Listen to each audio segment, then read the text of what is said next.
selamat pagi pemirsa.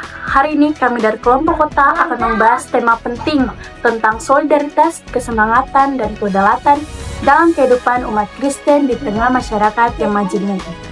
Untuk itu, rekan kami Devito Simau sudah berada di lokasi bersama seorang tokoh agama Kristen Protestan untuk melakukan wawancara. Kita langsung terhubung ke reporter di lapangan. Oke, terima kasih Ingrid. Sekarang saya sudah di tempatnya, yaitu Gereja GKP Kristus Pengasih Ambon. Dan di sini saya bersama Bang Penita. Kalau saya boleh tahu, Bang Penitanya nama siapa? Pendeta Babet Nadia, Bapak Tuti. Oke, jadi Penita, saya ingin menanyakan sesuatu, tapi hanya sebentar saja bisa? Bisa. Kita mulai di pertanyaan pertama. Merujuk pada kasih kepada sesama seperti diri sendiri, Matius 22 ayat 39. Bagaimana gereja mendefinisikan sesama dalam konteks masyarakat majemuk? Yang benar sekali, sebenarnya menurut konteks Alkitab dalam perjanjian lama, bahwa sesama yang dimaksud hanya kepada bangsa Israel. Tapi ketika pada perjanjian baru, firman Tuhan berkata, sesungguhnya karena kasih Allah akan dunia ini.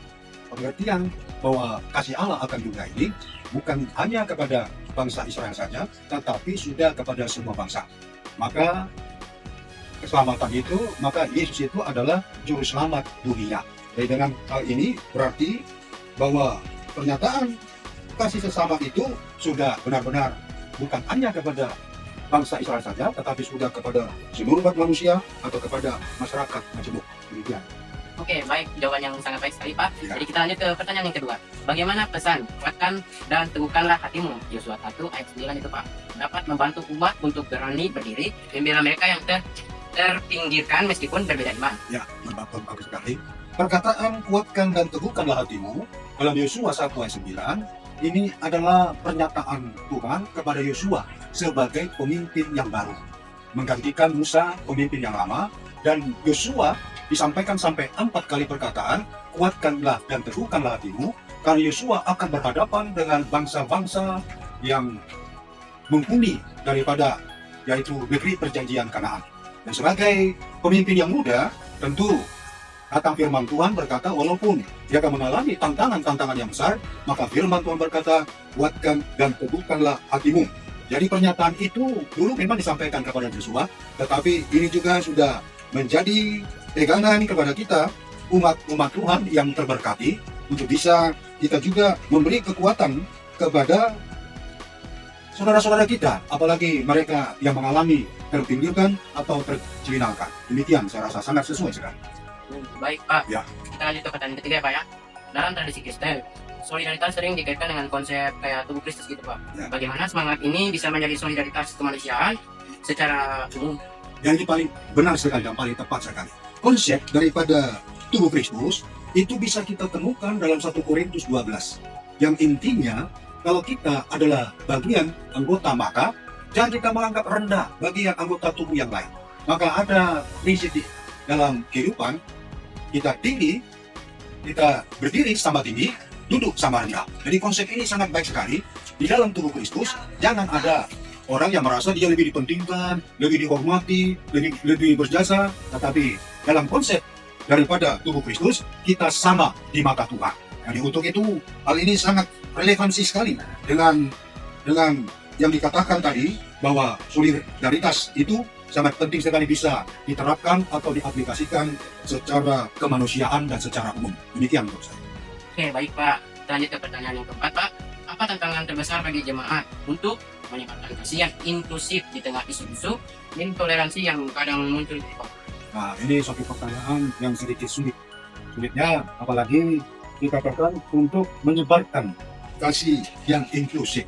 Dalam hal ini, apalagi pada zaman sekarang ini, orang-orang itu banyak sekali sekarang, ya siapa lu, siapa gue.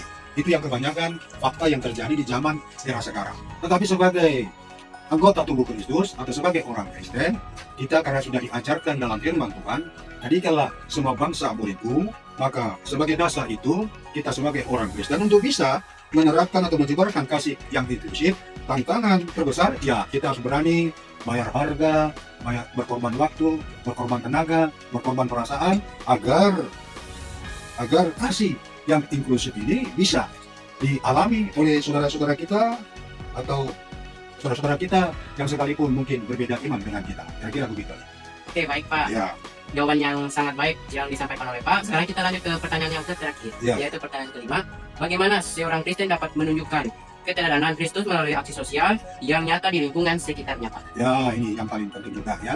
Karena banyak kali orang Kristen itu kadang-kadang memang secara teoritis sangat baik. Tetapi yang diutamakan seperti firman Tuhan berkata, iman tanpa perbuatan adalah mati. Maka dasar itulah sekarang iman yang kita miliki itu harus benar-benar kita praktek nyatakan. Maka dalam bentuk apa kita bisa menunjukkan keteladanan Kristus melalui aksi sosial yang nyata di lingkungan masyarakat? Ya, yang pertama, saling membantu, saling menolong. Yang kedua, aktif dalam gotong royong, baik tingkat warga, tingkat rumah, ya, tingkat rukun tetangga, sampai tingkat masyarakat. Dan juga dalam kegiatan-kegiatan mungkin ada pesta antar kampung dan lain sebagainya. Sebagai anak-anak Tuhan yang punya iman, kita harus berbaur. Jangan kita terlalu eksklusif, menutup diri. Dan banyak kali juga anak-anak muda sekarang, karena pengaruh daripada handphone digital dan lain sebagainya, sudah susah sekali bersosialisasi, jangankan dalam lingkup daripada rukun tetangga, bahkan antara tetangga sendiri dalam masyarakat yang sangat sekarang ini banyak yang juga tidak saling kenal. Maka sebagai kehidupan yang punya iman, alangkah baiknya kita sekarang terbuka mata bahwa kita juga harus berbaur dengan masyarakat dan kegiatan-kegiatan yang mungkin membantu, menolong, saling memperhatikan, menjauhkan segala berita-berita hoax, menyampaikan informasi-informasi yang positif. Kira-kira demikian yang bisa saya sampaikan. Oke Pak, makasih telah mau meluangkan waktunya ya Pak ya untuk kami wawancarai, untuk saya wawancarai juga. Untuk saya rasa sampai di sini saja, selanjutnya saya kembalikan ke Ingrid. Terima kasih kepada Deputo, reporter kami, dan Bapak Pendeta atas penjelasan yang sangat mendalam dan inspiratif. Dari wawancara ini, kita belajar bahwa kasih, keberanian, dan solidaritas merupakan nilai penting dalam kehidupan orang percaya, terutama di tengah masyarakat yang majemuk.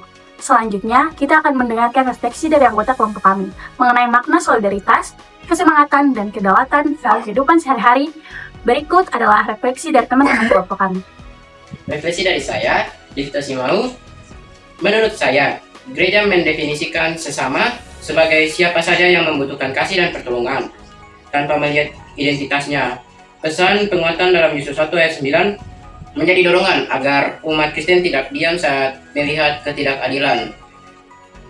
Solidaritas dalam iman seharusnya menjadi solidaritas yang universal atau membela hak dan kesejahteraan semua orang. Keteladanan Kristus tampak ketika kita hadir membantu, bukan hanya berbicara. Ya, saya ingin melakukan refleksi. Jadi saya melihat bahwa konsep sesama itu sebagai panggilan untuk menghargai martabat sesama manusia. Jadi ketika firman Tuhan berkata, kuatkanlah dan teguhkanlah hatimu, itu memberi keberanian kepada kita untuk tetap berbuat benar meskipun berbeda dengan arus mayoritas. Jadi semangat tubuh Kristus itu juga mengajarkan kita untuk ketika ada satu orang yang menderita, semuanya ikut merasakan. Jadi tantangan terbesar kita itu adalah untuk melawan rasa takut dan prasangka. Tetapi kasih yang inklusif harus diwujudkan lewat dialog dan aksi sosial. Jadi saya Marek Padera akan memberikan refleksi. Bagi saya, Injil Matius 22 ayat 59 berbicara tentang mengasihi sesama seperti diri sendiri. Sesama berarti semua orang tanpa batas suku, agama maupun latar belakang. Dalam masyarakat majemuk, gereja dipanggil untuk menjadi ruang yang menghadirkan kasih Allah bagi siapapun. Pesan dalam kitab Yosua 1 ayat 9 mengingatkan saya untuk tidak takut berdiri membela yang lemah, dan solidaritas sebagai tubuh Kristus harus melampaui batas, tembok gereja, dan menjadi tindakan yang nyata bagi kemanusiaan. Saya memahami bahwa kasih kepada sesama berarti membangun relasi yang tulus dengan siapapun di sekitar kita. Dalam konteks masyarakat majemuk, gereja dipanggil menjadi jembatan perdamaian. Firman Tuhan memberi kekuatan batin agar tidak goyah saat menghadapi penolakan. Tantangan terbesar adalah menjaga hati tetap penuh kasih ketika menghadapi perbedaan. Aksi nyata seperti pelayanan sosial dan kepedulian lingkungan adalah bentuk kesaksian iman. Inilah refleksi dari kelompok kami mengenai pentingnya solidaritas, kesemangatan, dan kedaulatan dalam kehidupan sebagai umat Kristen dan sebagai warga masyarakat. Semoga melalui tugas ini, kita semua semakin sadar untuk kehidupan dalam kasih, saling menghormati, dan peduli kepada sesama tanpa membedakan latar belakang. Sekian dari saya, Ingrid Subserta, kami undur diri. Terima kasih atas perhatian Anda. Tuhan Yesus memberkati.